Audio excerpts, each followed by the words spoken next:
Hello everyone, today I'm going to show you how to delete archive story on Facebook. Okay, let's start the video. Now first open your Facebook app, tap on profile icon. Now tap on right corner three dot menu.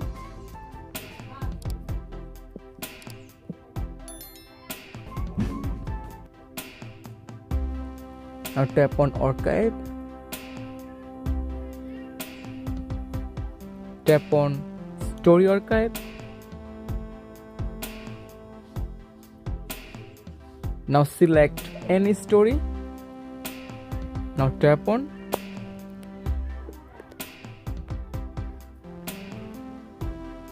Tap on right corner three dot menu. Now tap on delete option, and finally tap on delete.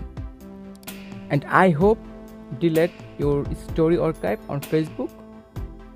I have solved the problem. Thank you.